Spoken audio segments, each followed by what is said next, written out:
Hi, welcome to My Favorite Mistake. I'm Mark Raven, and we're joined today by Melanie Parrsh. She's an author, speaker, podcast host. She's the founder of Experimental Leader Academy, and she's a master certified coach. Melanie is the author of the book, The Experimental Leader. I love that title. So I'm looking forward to delving into that. She is an expert in problem solving, operations, strategic hiring, brand development, and she's consulted and coached organizations ranging from a Fortune 50 company to IT startups. So Melanie, thank you for being here. How are you? Mark, I'm super excited to talk to you. I can't wait today. Yeah, so I want to explore. I can't wait to get into talking about the book and some of the work you do. But as we usually do, we'll jump right in. What's your favorite mistake, Melanie? Sure. I love this question. It's a fantastic question. It's really interesting to think about because we have all these happy accidents in the work that we do, and mine is from my early days as a leadership coach. I had been an executive coach, or I'd been a business coach for a long time, but I started to work more with executives. And so I had a website and I put that up on the website and probably even did a little SEO in those days. And I got this inquiry from a company that wanted to bring a coaching culture to their work. And I was so excited. I was pretty naive about how contracts work and all of those things. But in my mind, it was like this great client was just reaching out to me to get a quote. So I dove full in. I committed lots and lots of time to it. And I wrote a gorgeous proposal. I got some help from a friend who had done a lot of work, and she took me through the process, and I fully committed to it. And and the shocker was I got the job, and it ended up being one of my best clients. And it was years later that I realized they mentioned when I was like on a retreat with them, and we were all good friends by then, that I was like the third bid they were getting because they had already picked someone. And so they were just looking for me to throw out a number so they could go with the Center for Creative Leadership, which is a huge company. I was a tiny, tiny shop. And so my happy mistake was in my naivety, like that I just let it happen, that I went all in. And, I wouldn't do that today. I would have the seasoned approach of really trying to assess and really trying to qualify someone who reached out to me to find out if it was worth my time. My time is more valuable. But the reason it's my favorite mistake is that the mistake worked. And it really has informed how I might approach a contract even now, because I think to myself, maybe it's worth going all in. Maybe it's worth, taking a risk and allowing myself to go for the ride. So that's my happy mistake. Sure. And so, when I'm curious to learn more, let's say if you were coaching somebody who's in a similar situation and they say, hey, I've got this lead, they want a proposal, even though, so how do you think it worked out then in this case? Sorry, before we jump into, maybe coaching someone else. You said they were sort of intending, like they probably needed 3 bids, bureaucracy being what it is. And then, was it that you ended up undercutting everybody else, or they loved the proposal? What were the factors that led to that working out, when it sounds like you're saying it probably shouldn't have worked out? Yeah, it probably shouldn't have worked out. Well, I think there's been multiple times in my life that I just pretended I could do the work, that I knew how. And I realize now that I actually have a real strength in project design. So I'm really good at designing a project that has a flow and it makes sense and it works. And I really look for good outcomes. And I think they liked all of that. Like the design was good. I think they didn't expect to like me, but then I spent a lot of time with them, in my, sort of place in the world I had time to get on the calls and walk them through the proposal. And so it worked out I think it worked out because I built a relationship because I had time. I was able to somehow convince them that I had credibility, probably just through good marketing. Um, and the proposal was good. It was a solid proposal, and it wasn't. I might have offered them. I offered them a coaching gym at that time, so it was a dedicated person for a certain number of hours a week, and they could use it as much as they could. They were a manufacturing firm, and I think that it was a really good fit for them, because there was nobody else competing with that product. And sort of that flexibility of being early in startup allowed me to just think of what they needed and then make that product. I didn't have to fit them into my offerings already. Yeah. So do you feel like that's the case today? Now you're more established, you would have that filter of, does this fit what I do? Is that That's limiting? Yeah. It's so funny because I'm doing something very similar right now, but it is for a longtime client. They asked me to do something, and I've been playing in the online space, creating online courses, and so I'm right now in the process of. I was gonna say no, I wouldn't do that now, but now I'm doing it. I like to say yes to clients and then just put a price tag on it. So they asked me to do 4 workshops in healthcare. And so I'm putting on those 4 workshops, but then I'm doing an online automated course for them that'll be evergreen for 2 years. So I'm more likely to develop something automated these days, because that's kind of the land I want to play in. So maybe I'll ask you to go into coach mode then. So let's say I came to you and say, Melanie, this organization reached out to me. They want a proposal. You alluded earlier, this idea of, checking more into the background or doing due diligence. What would you advise me to look at before just rushing into the work of writing a proposal, doing a RFP response? If that's part of the circumstances, can be really time consuming. And I've sort of tried to swear that off. But what advice do you have about checking in, to things to make sure that it's really the right situation to even go and put a proposal in for? Well, I think my advice would be, don't write an RFP unless you've helped create the RFP. Yeah. Like, unless you're the prime candidate on an RFP. But I think if somebody comes to you for something, the first question I would ask is around your passion. Like, if you're going to branch out into something new, do you get excited about it? Do you love it? Is it fun? Does it, make your creativity flow? Or is it just that you're doing it for the money? Because I never recommend just doing it for the money. I think anybody who works for the money, hates their work. Yeah. So I always want to call people forth to be creative, to find the place where they love their work. Because there's a place that the marketplace will buy the thing you love to deliver. Yeah. If you work hard enough at finding that thing. Yeah. So that synergy between client and passion is so important, especially if we're creating something custom for a client. Sure. So I want to follow up and learn more about your book. I imagine there was a passion that went into not just starting to write a book, but completing the book. And again, congratulations on that. The Experimental Leader. And the subtitle is Be a New Kind of Boss to Cultivate an Organization of Innovators. So I think there's a lot we can just unpack from the title of the book and use that as a bit of a preview.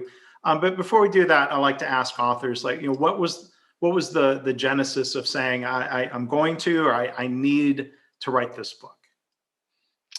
Yeah. So the genesis was I got fired. Oh, okay. And I think I'm under an NDA about, how that happened.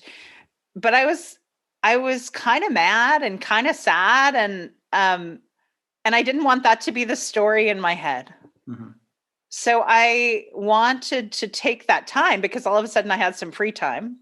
I had been working 60 hours a week, 70 hours a week. I'd been working so hard, and I had a minute. And so I wanted to see if I could sort of take some of the things I had been learning, some of the things I'd been working on, and really turn it into, make lemonade out of lemons. Sure. And so I started, and it took me 7 years. It was a big, long process. And the book that I wrote wasn't the book that I started to write. And when I look at the parts of the book, when I use the book, it's a way better book than I thought I was going to write. Like I'm really proud of it. And I say that because I had really great editors and collaborators along the way who really helped me flesh it out and make it better than I could see by asking hard questions along the way. So my thoughts evolved as I wrote it. And I loved that process. I felt like I was constructing another universe where the experimental leader lived, and what was their world like. And that was really cool. And constructing that reality wasn't a simple process. So, where did you learn this approach of being an experimental leader? And before we learn more about what that is and what you advise to others, but there's something in your background that said, oh, experimentation is good, and leaders should aspire to thinking and operating that way. Well, I had started to coach some leaders who were in software development. I'd started to learn about the difference between agile development and waterfall, and started to see just a different way of things evolving. I'd been studying continuous improvement. I'd been studying the theory of constraints with Eliyahu Goldratt.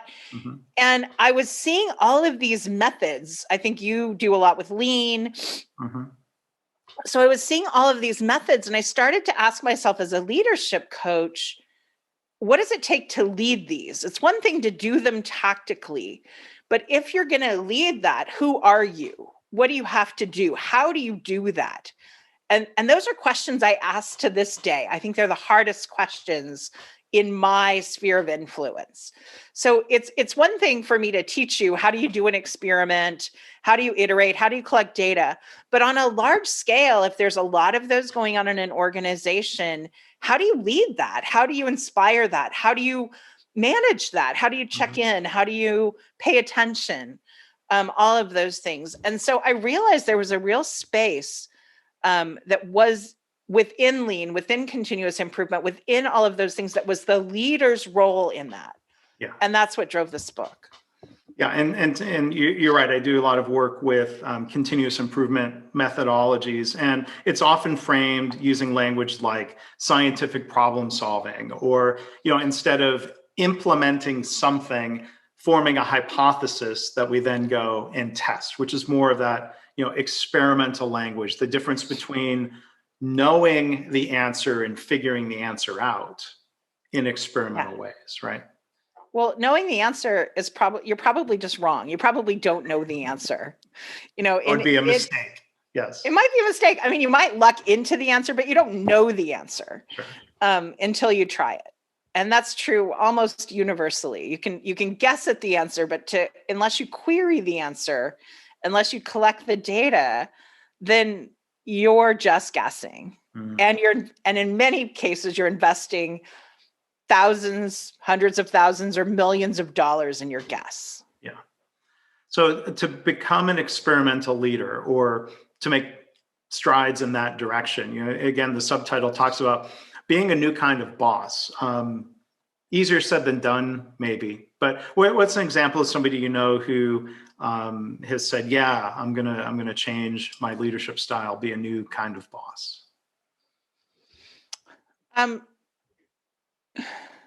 Well, I have multiple clients who do, but I don't know that I can say their names online. No, but I can talk generally about that process and what I see. One thing I see is it's not like you flip a switch and overnight you're an experimental leader. Right. I often talk with my clients about seeding ideas in organizations. Start talking today about the thing you want to happen 3 years from now. So the first way to become an experimental leader is to start to use the language of experimentation, just like you just did a minute ago. We're gonna have a hypothesis, we're gonna test that hypothesis, and then we're gonna make decisions based on that hypothesis. That's great experimental leader language right there. You get the check mark. The other thing is, I think that often what I see in leadership, and I have a whole chapter about it in my book, is about reactive leadership styles. So we feel like we have to be powerful, or we have to create rules, or there's a variety of traps that we fall down as leaders. And I believe that this happens because when we're new leaders, we're looking around for examples, and we don't have any data to evaluate which examples are good and which examples aren't. So we try on things. Like, I know for myself as a leader, I tried on, I thought about, powerful white men who made declarations. And so I tried that for a while, and that didn't really work so well. So then I tried other things. And so the first step to becoming an experimental leader, I always say, is getting to neutral. How do you almost be a blank slate, so that you are listening more, taking in information, evaluating data, so that you are moved by that data. You aren't coming in with a preconceived notion or a preconceived idea of what you want, because that really gets in the way of leading toward innovation. Yeah. Well, and that really resonates with me. I like the way you put that. Without theory of how to lead, it's natural that people would tend to mimic or follow their own leaders. Of course.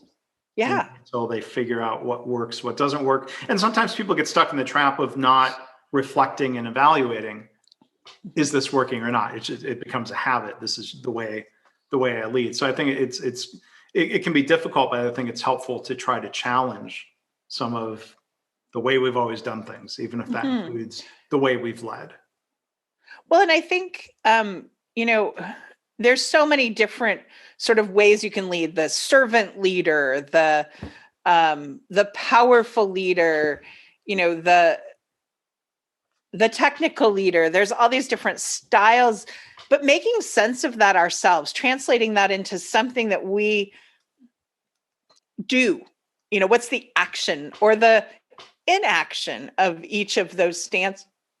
I think it's really important to understand those. Yeah. And I was just thinking back, I went and checked the episode number, episode 8 with Jamie V. Parker. She talks about that exact same scenario that you raised, Melanie, that when she was a new leader, she followed the command and control structure that was being modeled by others. And she eventually came around, I'm paraphrasing, that just didn't feel right to her. And she learned other methods felt more authentic to her and were more effective. So and I talk about that in my book, but a lot of it comes from Stephen Bungay and his book, The Art of Action, where he's talking about intents in leadership. Mm-hmm. And I've sort of added some layers to that around mission and vision and values, and putting those in the context of timelines and things like that. But knowing what you want to have happen, and then experimenting on the best way to achieve that is really powerful in leadership. And it also allows all the brains in the organization to be firing, rather than the leader pointing to something and saying, do this, do that, do this, do that, which I always see as the lowest form of leadership. Mm-hmm. Is let me give you a tactical work list today, and should be avoided at all costs. Yeah. So what would be your elevator speech version of somebody saying, because I'm sold already personally on the idea that we should have an organization full of innovators, as your subtitle refers to. But if you're on the elevator and someone's skeptical and they're like, Melanie, I don't know why. I mean, we have a specialized department that does innovation. Why do we need an organization full of innovators? Why is that necessary or helpful? Oh, that's what an interesting question. I just assume we want an organization of innovators, right? Because I think that innovation, for one thing, every company is a tech company today, whether it's in their marketing and the way they do client attraction, or, their product, they have a product that's in tech, or if their product just should be in tech, they're becoming tech companies. Mhm. So because of that, tech is the ultimate alchemy, creating something from nothing. And so we want brains working at every layer of the organization innovatively, or you can't keep up with just the basic tech that's required today. I think of my dogs like to escape my yard, so I have one of those radio fences. Yeah. And I think of all the tech in that one, in my dog collar now. It's a dog collar. Yeah. It's a chain, essentially. It's a chain and a collar. But now it's tech. Mm-hmm. If that's tech, then everything is tech. My groceries are tech. They come through Instacart. Mm-hmm. So I think that there is no place to hide anymore. One of the funniest things is that there are legacy products in tech organizations, and that may be the best place to hide if you're not an innovator, is you can work on a legacy product in a software company for a really long time, but everybody else is innovating. So I guess my elevator speech is sort of, what are you waiting for? Yeah. Don't miss the boat. It's everybody's already on the boat. It's time to get on board. Yeah. So one other question I wanted to ask about, being an experimental leader. How does an experimental leader react when an experiment doesn't work out the way they predicted? Some might frame that as a mistake, but what would you say an experimental leader does when that happens? The only time I would say it's actually a mistake is if you've extended the timeline so long that you've spent more money than you can afford to lose. Wow. So it's really important that the experiments be safe to fail, which means I always want experiments to be either 24 hours or 7 days. Like mm-hmm. anything longer than that, if it takes you longer than that, you haven't prototyped well enough. Mm-hmm. Because it's only a mistake if you've harmed yourself. Mm-hmm. Otherwise, it's just data. Yeah. Yeah. So I hear you saying small mistakes, and I think of mentors and coaches I've had who have said basically, through experimentation, small failures prevent large failures. So yes. That's a helpful framework. Yes. And the data is going to save you. You're not guessing. If you're guessing and investing, you haven't collected enough data to find out if your idea has validity in the marketplace, or that the solution that you're putting in place has proof of concept. Yeah. And if we're experimenters, those failures are learning opportunities. It almost seems cliche at this point, but it's true, I think. Yeah, the failures are it's like if you're experimenting well, failure's just information. Well said. Well said. So our guest has been Melanie Parrsh. Her book is The Experimental Leader. You can find more at melanieparrsh.com. The book is available on Amazon. But Melanie, you had a special offer that you wanted to share. Yeah, sure. I would love to offer the book free to your listeners. I'd love for you to check it out. I can give you a digital copy at book.experimentalleader.com. And the promo code for it is podcast 100. Podcast 100. So I'll make sure that link and everything is in the show notes, in the podcast app, and on the blog post, the webpage for this episode. So Melanie, I'm really glad that we could meet and do the podcast. Look forward to reading more of the book. The sample really kind of drew me in, and this is right up my alley, this idea of experimentation. So thank you for being here on My Favorite Mistake. Thank you so much. It's been such a pleasure to be here. I've really enjoyed our conversation.